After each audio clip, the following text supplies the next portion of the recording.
Assalamu alaikum students. Once again, I welcome you all to my YouTube video class. This class is a continuation of previous session. In the previous session, we have seen the types of operators, precedence of operators and punctuators. In today's session, we will be learning about input-output operators, cascading of input-output operators, sample program, execution of C++ program and types of errors. The first one we are going to see about input operator in C++. C++ provides the operator double greater than to get input. So, the operator double greater than symbol is used to get the input from the user. It extracts the value through the keyboard and assign it to the variable on its right. Hence, it is called as stream extraction or get from operator. So, C++ uses the double greater than operator to get the input from the user. Then, this operator is called as stream extraction or get from operator. The use of this operator is to extract the value through the keyboard and assign that value to the variable. Then this operator is also called as binary operator. Why it is a binary operator? Because it requires two operands and one operator. Here the extraction symbol is one operator and the two operands are one is cin and the another one is a variable. Okay, here cin is the predefined identifier that identifies the keyboard as the input device. Then the second operand must be a variable. Here cin is an input statement in C++. So cin is an object and double greater than symbol is an extraction or get from operator. By using these two, we are going to read the values from the user. So cin object gets the values from the keyboard or any other input devices and that values should be stored in a variable. For example, cin double greater than symbol num, that is cin extraction operator num. Here cin is a predefined object. It will extract the value typed on the keyboard and stores that value in the variable num. Here we are using single extraction operator. So single extraction operator gets single value from the user and that value is assigned to the variable. Suppose if we need to access more than one value, then each variable should be preceded with an extraction operator. For example, cin extraction operator x, extraction operator y semicolon. So, to receive or extract more than one value at a time, extraction operators should be used for each variable. This is called cascading of operator. So, in this example, cin extraction operator x, extraction operator y is used to extract two values. Here, cin reads the first values from the user and immediately assign that value to the variable x. Then, it will read the next value and assign it to the variable y. So, to receive or extract more than one value at a time, then that is called cascading of operator. So, this is how the input operator works. The next one is output operator. C++ provides double lesser than operator to perform output operation. So, the operator double lesser than is called stream insertion operator or put to operator. Whereas cin operator is stream extraction or get from operator. Here, the stream insertion or put to operator is used to send the strings or values of the variables on its right side to the object on its left. Whereas in the input operator, it extracts the value from the left hand side and assign that value on the right hand side variable. Here the output operator, it inserts the value from the right hand side and assign that value to the left hand side object. Okay. Here the cout operator is the binary operator because it requires two operands and one operator. Here the first operand, that is left hand side operand, is the predefined identifier, that is cout. It is pronounced as cout. That identifies the monitor as the standard output object. So cin will extract the value from the user through the keyboard. So the standard input device is keyboard.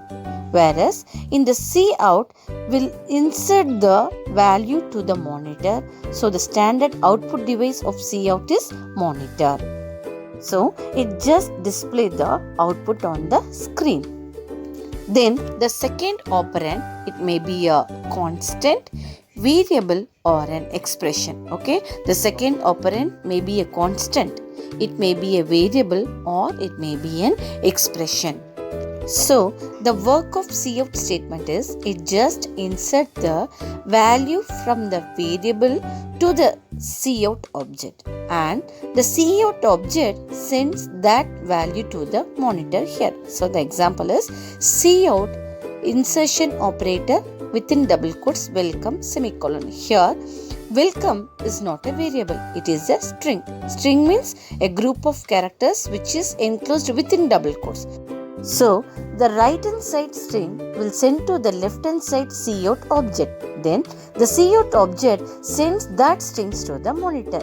So it displays the string welcome on the monitor. Now look at the second example. Cout insertion symbol within double quotes the sum is equal to again the insertion symbol sum semicolon. Here we are using more than one insertion operator at a time. So if we use more than one insertion point at a time, then that is called cascading operator. So what is cascading? Cascading means the multiple use of output operator in a single statement. Then that is called cascading operator. So look at the example. Here we have two cascading operator.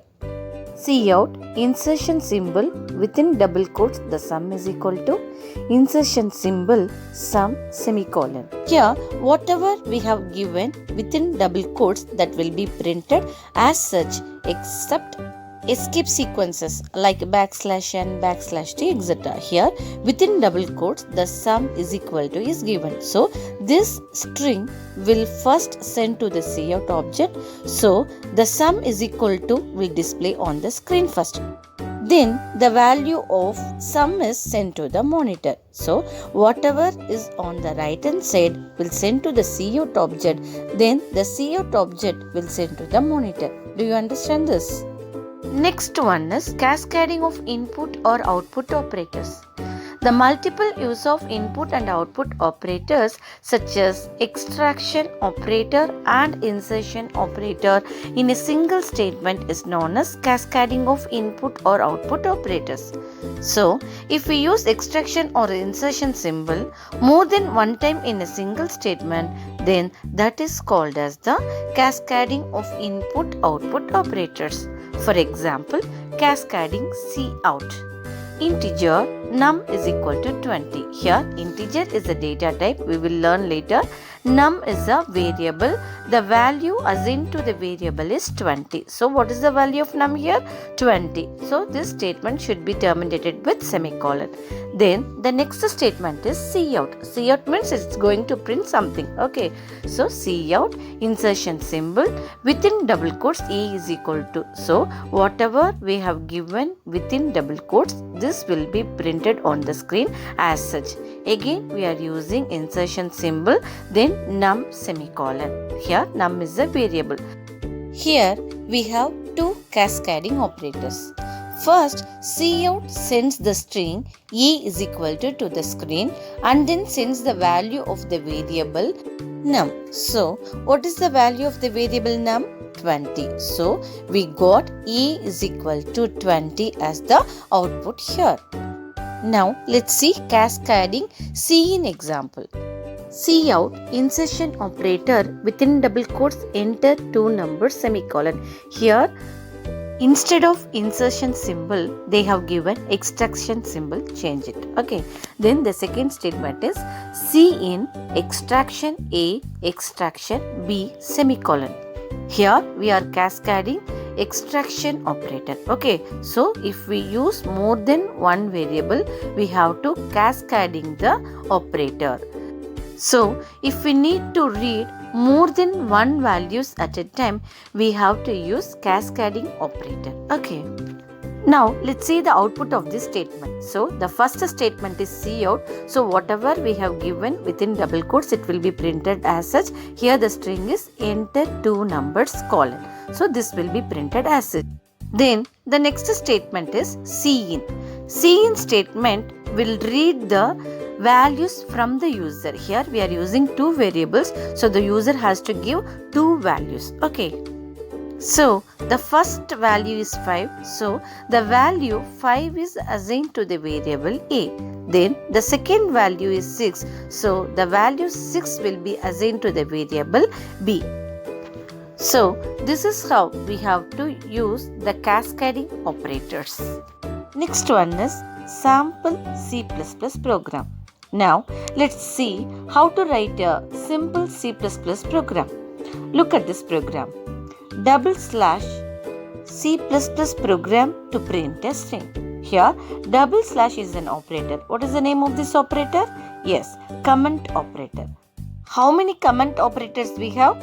Two. One is /, another one is /*/. Okay, so what is the use of comment statement? Comment statement is just a statement which is not executed by the compiler, which gives the information to the user. Okay, here /C++ program to print a string. Here the information is the name of the program is print a string. Okay, then the next statement is #include iostream. This is the header file. Here hash is called the preprocessor directive. So the symbol hash is the directive for the preprocessor. Then include is the keyword which tells the compilers that we have to include the header file iostream. Here iostream is nothing but a header file. So just now we have learned Cin and Cout. So we have two stream.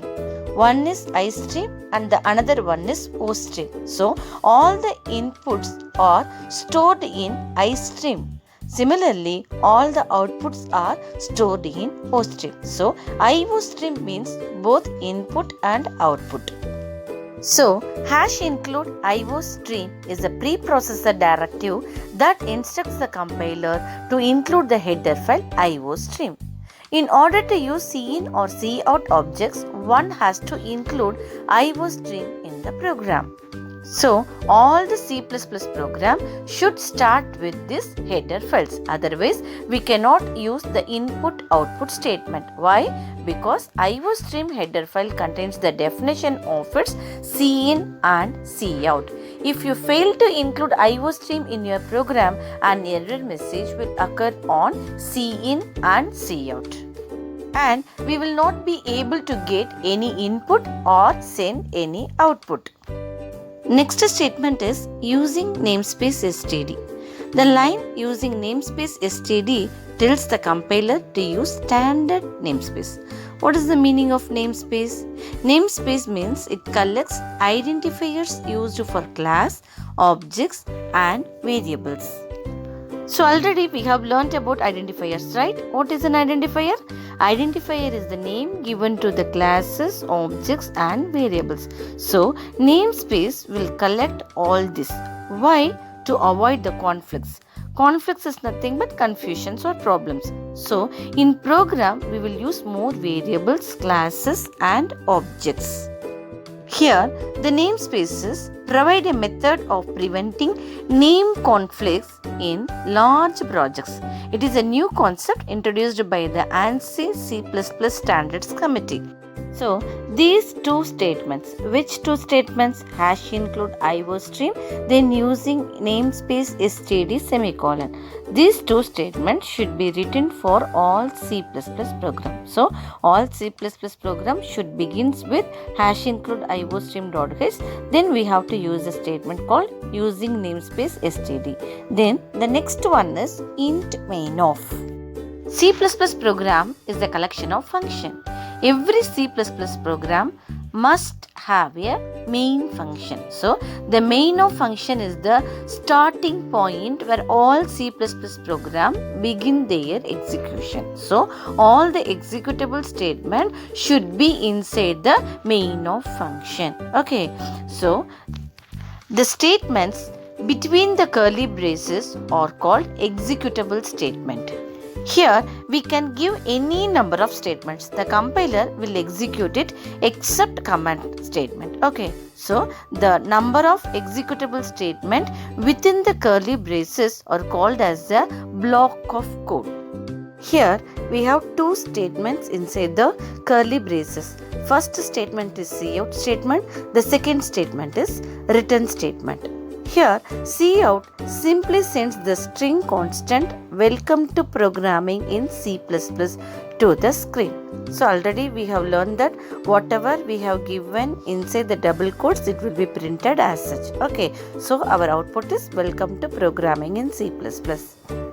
Then each statement, each and every executable statement must terminate with semicolon. Okay.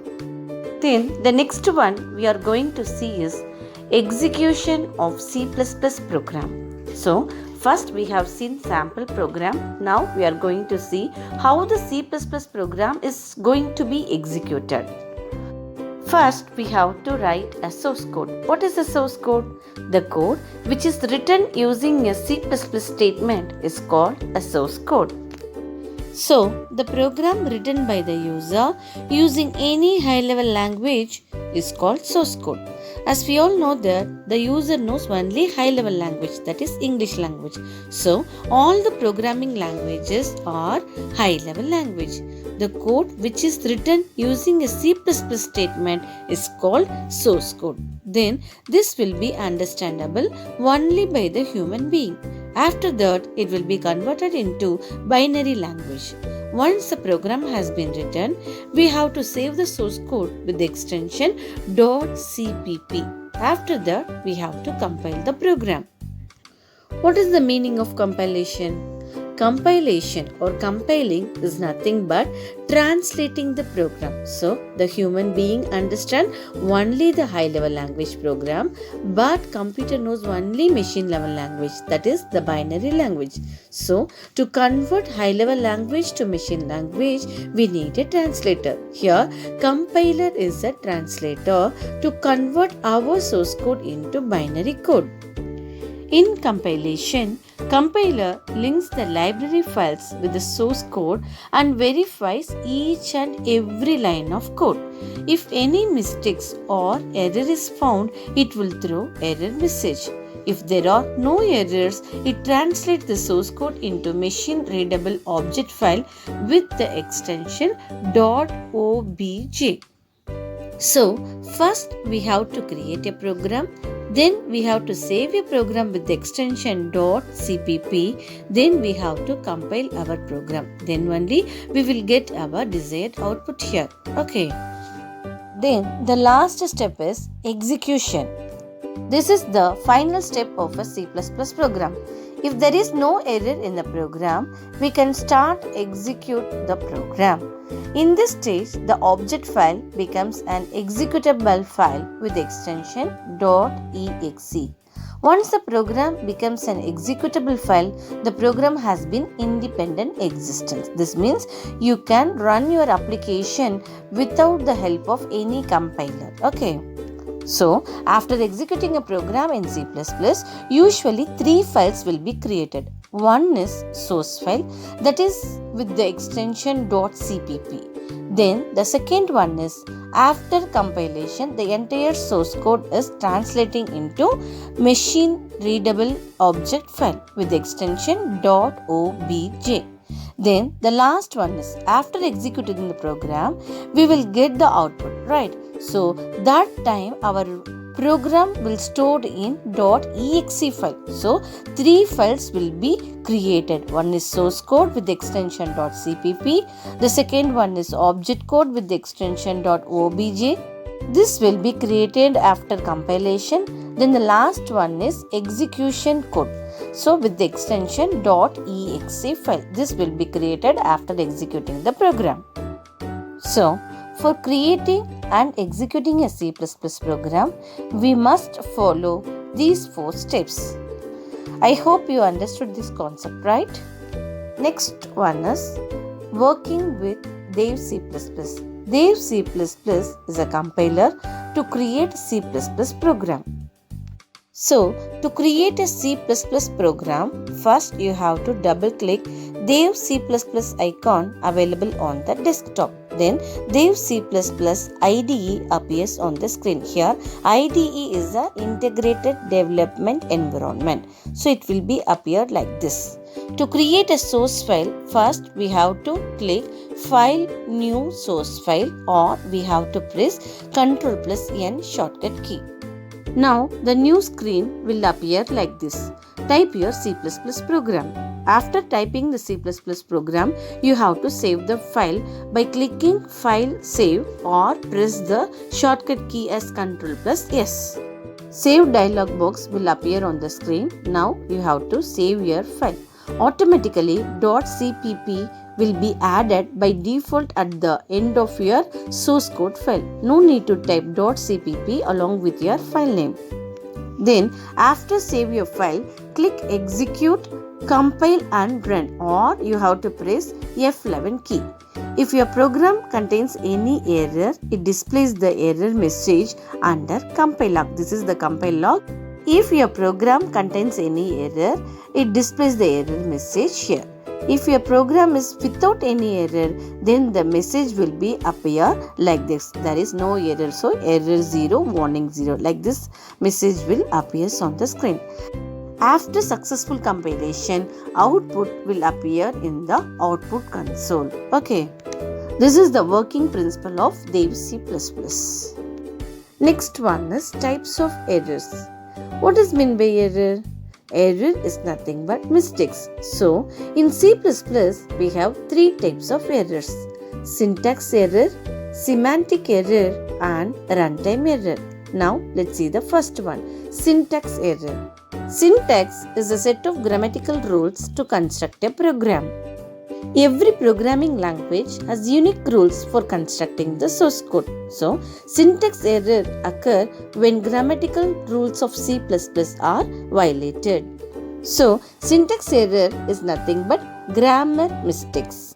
For example, in cin we have to use extraction operator. In cout we have to use insertion operator.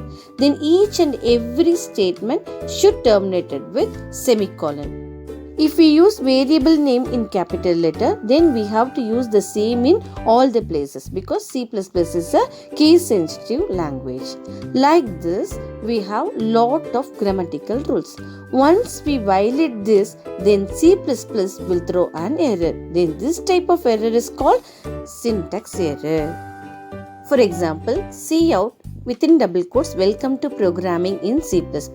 In this statement, semicolon is missing. Okay, as per grammatical rules of C++, every executable statement should terminate with the semicolon. But this statement does not end with the semicolon. So, C++ will find this mistake as an error. So, it will throw an error message. So, this is called syntax error. Next one is semantic error. What is meant by semantic error? Semantic error means a program has not produced expected result even though the program is grammatically correct. Then this is called semantic error. For example, we are going to add 2 numbers. Based on that, we have written the program. But instead of addition result, we got the subtraction result as output. Here, the program is grammatically correct, but in the program, instead of plus operator, we have wrongly given subtraction operator. So, we didn't get our expected output. So, this is called semantic error. So this type of error may be happened by wrong use of variable or operator or order of execution, etc. This means the program is grammatically correct but it contains some logical error. So semantic error is otherwise known as logic error. Okay, the last one is runtime error. Runtime error occurs only during the execution of the program. It occurs because of some illegal operation that takes place. For example, if a program tries to open a file which does not already exist, it results in a runtime error. Okay, so if you try to open a program but if it is not exist means it will not be open, right? So this is called runtime error. So these are the 3 common types of errors classified in C++. Students, the third part of this lesson ends here. I hope you understood these topics. And the assignment of this lesson is explain the types of errors. Submit your assignments on time. Thank you for watching this video. We'll see you in the next video class. Assalamu alaikum.